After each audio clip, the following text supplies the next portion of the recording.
Everyone, सो अब हम पढ़ेंगे ईसीजी।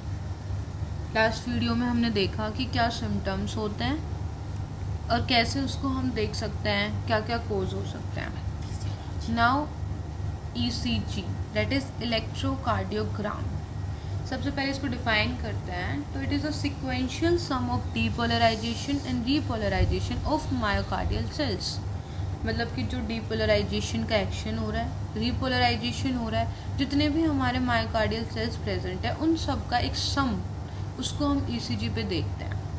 अब हमारे पास बहुत कंफ्यूजन रहता है। देखिए, डीपोलराइजेशन का मतलब क्या होता है, रीपोलराइजेशन का मतलब क्या होता है। सी, डीपोलराइजेशन का मतलब है इलेक्ट्रिकल एक्टिवेशन, मतलब कि हमारे जो इलेक्ट्रिकल सिग्नल्स हैं वो एक्टिवेट हो रहे हैं। तो एक्टिवेट कोई चीज़ कब होगी, जब वो कॉन्ट्रैक्शन में जाएगी।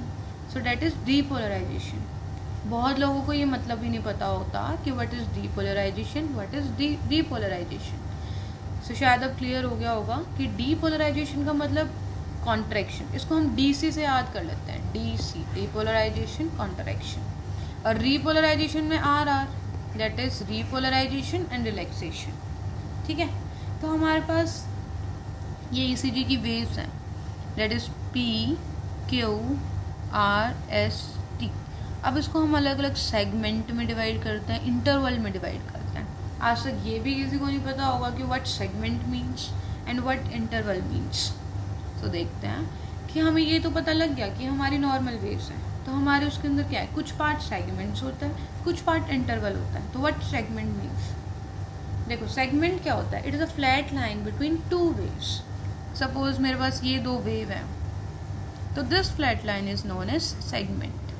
ठीक है, इसके अंदर कोई वेव इंक्लूडेड, वेव का क्या है, दिस इज वेव, मतलब कोई भी ऊंची पार्ट जो मतलब उठा हुआ पार्ट होता है हमारे ईसीजी पे, that we known as wave. लेकिन इन दो के बीच का जो स्ट्रेट लाइन आई है that is known as segment. अब इसको कैसे याद रखेंगे, जैसे हमने डी सी याद रखा, that is depolarization contraction, R R is repolarization relaxation. So इसको हम याद रखेंगे, that is S S, that is segment straight line. ठीक है, so segment, it is a flat line between two waves, no wave is included here in ECG। अब जो हमने ECG ऊपर पढ़ी, इसको एक मिनट शॉर्ट कर लेते हैं। देखो हमने क्या पढ़ा कि स्ट्रेट लाइन को हम बोलते हैं, तो हमारा ये एक वेव है, next wave is this one, तो हमारी बीच की लाइन ये क्या हुई, this is P R segment लन। ठीक है, ये हो गया इजी।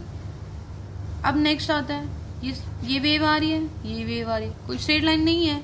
नेक्स्ट ये वेव आ रही है, स्ट्रेट लाइन आ रही है, दिस वेव इज कमिंग।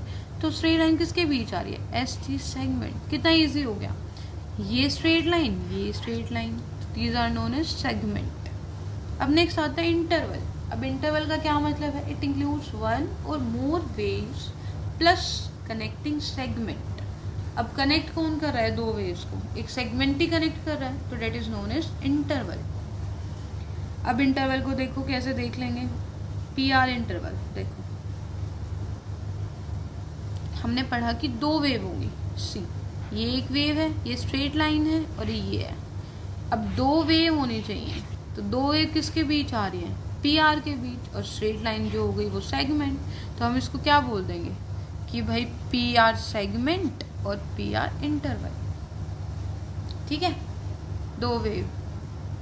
उसके बाद आता है हमारे पास क्यूटी इंटरवल। क्यूटी इंटरवल कैसे, दो वेव कॉन्टिन्यूस आनी चाहिए और कनेक्टिंग क्या होना चाहिए, एक सेगमेंट कनेक्टिंग होना चाहिए। दो वेव हैं, ये वेव मान लो या फिर इस वेव को ऐसे भी मान सकते हो, है तो ये पूरा complex P Q R S complex बोलते हैं ना, तो इस वेव को हम एक ही वेव लेके चलते हैं।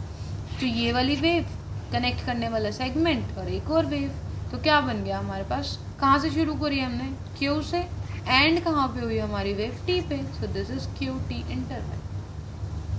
ठीक है, और हमारी कनेक्टिंग क्या होगी, सेगमेंट। तो क्लियर है क्या हुआ, सी सेगमेंट हमने पढ़ा S S, that is straight line, ये स्ट्रेट लाइन है, ये स्ट्रेट लाइन है, तो क्या हो गया पी आर सेगमेंट और हमारे पास एस टी सेगमेंट। लेकिन इंटरवल क्या हो गया कि दो वेव और उनको कनेक्ट करने वाला एक सेगमेंट होना चाहिए। तो ये वेव यहाँ शुरू है, यहाँ से शुरू है, ये ख़त्म कर दी हमने एक वेव, तो इसको हमने बोल दिया P R interval. This is complex, ये एक वेव, ये straight line and this is wave, तो ये हमारी हो गई क्यू टी इंटरवल। क्लियर। उसके बाद आता है हमारे पास हार्ट का डायग्राम भाई same, that is right atrium, left atrium, right ventricle, left ventricle. ठीक है, अब हमारे पास अलग अलग हमने वेव पढ़ी, दैट इज़ क्या पढ़ी हमने, that is P Q R S complex, फिर हमारे पास T, P Q R S T. इन सब का मतलब है, अब पी वेव जो हमें दिख रही है ईसीजी में वो क्या होती है, आर्ट्रियल डीपोलराइजेशन।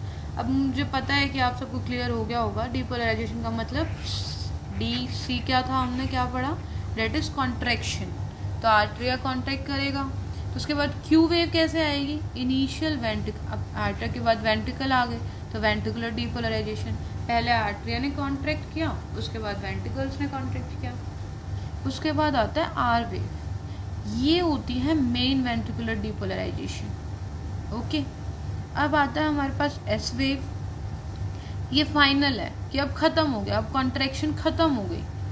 अब आता है टी वेव, टी क्या हो गई हमारी रीपोलराइजेशन, मतलब कि देखो इतनी सारी चीज़ें कॉन्ट्रैक्ट कर रही हैं, उसके बाद हमारा रीपोलराइजेशन का फेज आ रहा है, मतलब कि हार्ट को इतनी सारी चीज़ें करने के बाद वो रिलैक्स मोड में आ रहा है, इसलिए तो जल्दी जल्दी पंपिंग होती है। अब next is you wave, you wave बहुत कम हमें देखने को मतलब मिलती है ओकेजनली, कभी कभी। अब ये क्या करता है, may represent repolarization of Purkinje fibres, ये मतलब कि कभी कभी फाइबर्स भी तो थक जाते होंगे हमारी बॉडी में, तो वो रिलैक्स हो रहा होता है। तो मेन क्या क्या पड़ा, P wave that is atrial depolarization, Q wave initial vent, initial main और फाइनल, तीन चीज़ याद रख लो कि इनिशियली, मेन और फिर फाइनल हो गया। टी हमारे पास वेंट्रिकुलर डीपोलराइजेशन। ठीक है, उसके बाद आता है हमारे पास मोस्ट इम्पॉर्टेंट जो हमें याद रखना है, that is P wave atrial activation, जहाँ से शुरुआत होती है।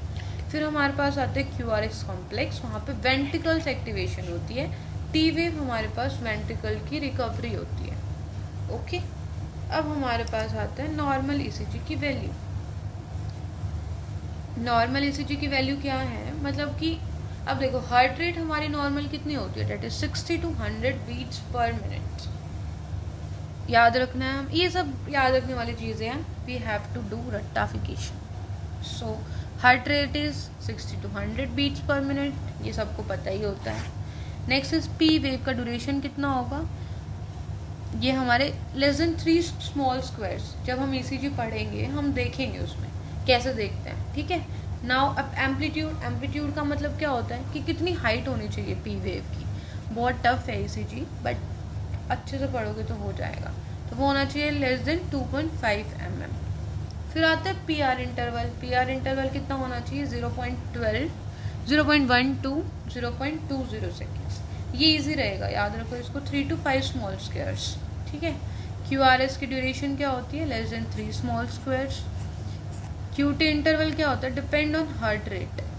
ठीक है, हार्ट रेट क्या है अब हमारे पास, 60 to 100 बीट्स पर मिनट। अब हम एक चीज़ पढ़ते हैं, क्यूटीसी। क्यूटीसी क्या होता है, बहुत जगह लिखा होता है कि corrected for heart rate, heart rate के ऊपर डिपेंड कर रहा है, तो हम हार्ट रेट को लेके चलेंगे। अब हम आगे पढ़ेंगे कि हार्ट रेट को हम कैलकुलेट कैसे करते हैं।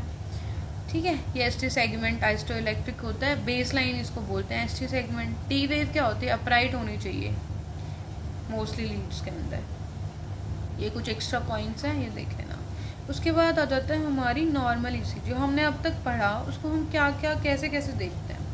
नॉर्मल ईसीजी को हम नेक्स्ट वीडियो में पढ़ेंगे, कैसे हम इसको स्टडी करेंगे, क्या क्या पॉइंट्स आते हैं। तो अभी के लिए हमें ये पता होने चाहिए कौन सी वेव्स होती हैं, कौन से सेगमेंट्स होते हैं, कौन से इंटरवल्स होते हैं, और हर वेव का मतलब क्या है। जैसे कि पी क्यू आर एस क्या होता है, पी हमारी डीपोलराइजेशन, क्यू आर एस हमारी वेंट्रिकुलर एक्टिवेशन, टी वेव हमारी वेंट्रिकुलर रिकवरी के लिए होती है। इनकी वैल्यू जब ईसीजी हम रीड आउट करते हैं, that is most important during that condition. So ये लर्न होनी चाहिए, हो जाएंगी तो गुड। नेक्स्ट हम पढ़ेंगे नॉर्मल ईसीजी। Thank you.